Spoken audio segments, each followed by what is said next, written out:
Te queremos contar los sucesos de la Biblia narrados en una gran historia. ¡Bienvenidos!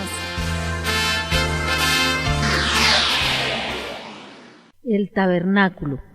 En el programa anterior vimos los 10 mandamientos y recordamos el poder de Dios manifestado en el monte Sinaí.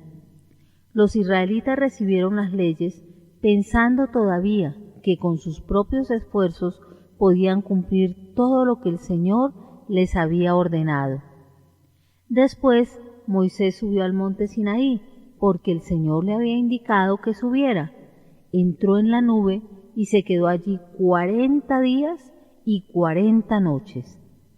En ese lugar Dios le dio las instrucciones para hacer un tabernáculo y también le dio unas tablas de piedra en la que él mismo escribió la ley y los mandamientos. Dios le dio a Moisés unas instrucciones muy detalladas sobre el tabernáculo, los sacerdotes y los sacrificios. El tabernáculo era una tienda móvil o transportable, símbolo de la presencia de Dios en medio de su pueblo. Servía como santuario donde los israelitas presentaban sus oraciones, sus sacrificios y su alabanza a Dios. El tabernáculo estaba cercado y había solamente una entrada. Al entrar se veía un altar grande en donde se hacían los sacrificios. El tabernáculo estaba dividido en 2 partes separadas con un velo. La primera sección del tabernáculo se llamaba el lugar santo. Allí había algunos muebles.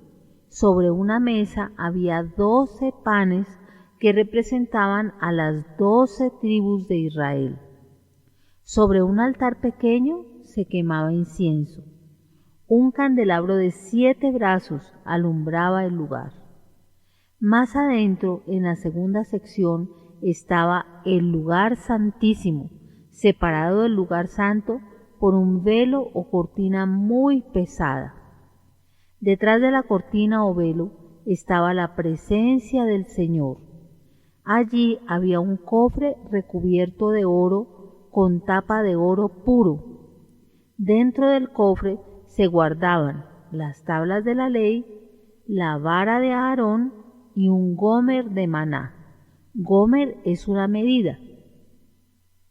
En la tapa había 2 ángeles labrados en oro. Una vez al año, el sumo sacerdote traía la sangre del sacrificio y la rociaba encima de la tapa del cofre. La sangre confirmaba que ya se había hecho el sacrificio por los pecados del pueblo. Nadie podía entrar al lugar santísimo, solamente el sumo sacerdote. Los sacerdotes eran hombres de la tribu de Leví, de la familia de Aarón, nombrados por Moisés. Tenían que encargarse de hacer sacrificios que se debían ofrecer a Dios. Nadie podía entrar a la presencia del Señor aparte del sumo sacerdote una sola vez al año, quien servía como mediador del pueblo. Pero antes de que el sacerdote pudiera oficiar, tenía que hacer primero un sacrificio por sí mismo. Aarón era el sumo sacerdote y sus descendientes varones eran los sacerdotes. Los miembros de la tribu de Leví, quien era uno de los hijos de Jacob, eran sacerdotes y oficiaban en el tabernáculo. Todos los días se ofrecían sacrificios al Señor. En la mañana y en la tarde eran los sacrificios obligatorios. La gente del pueblo también llevaba animales para ser sacrificados. La persona que había llevado el animal ponía su mano en la cabeza de ese animal, dando a conocer así que, como pecador, él merecía la muerte. El animal moría en lugar de la persona que había pecado, es decir, tenía que morir un justo por un pecador. Solamente podían presentar al Señor animales machos como becerros, corderos y chivos. La gente pobre podía ofrecer tórtolas. Muchos sacrificios se ofrecían al Señor cada día, porque había más de 2 millones de personas y todas eran pecadoras. El humo que se alzaba del altar grande era un recordatorio continuo de su pecado y la necesidad de un sustituto que tomara el lugar del pecador.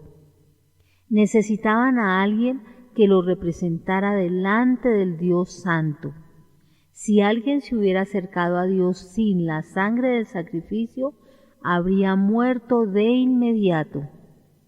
Es importante recordar que estos sacrificios no quitaban el pecado. Todas estas cosas fueron puestas por el Señor para indicar la necesidad del hombre pecador. Dios cubría su pecado a través de su fe en Él, reconociendo que merecían la muerte y aceptando la muerte de uno de esos animales en su lugar. Así, por la fe en el Señor, por el ofrecimiento de un sacrificio y la sangre de ese sacrificio, los pecados de la persona eran cubiertos.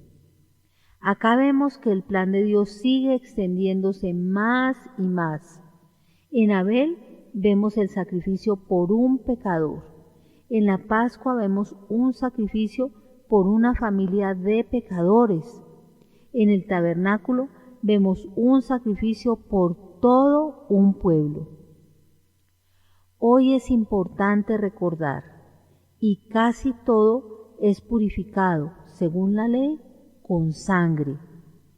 Y sin derramamiento de sangre no se hace remisión. Hebreos 9, 22. Te invitamos a que te suscribas a nuestro canal de YouTube, La Gran Historia. En Cielos Abiertos, turradio.com, La Gran Historia.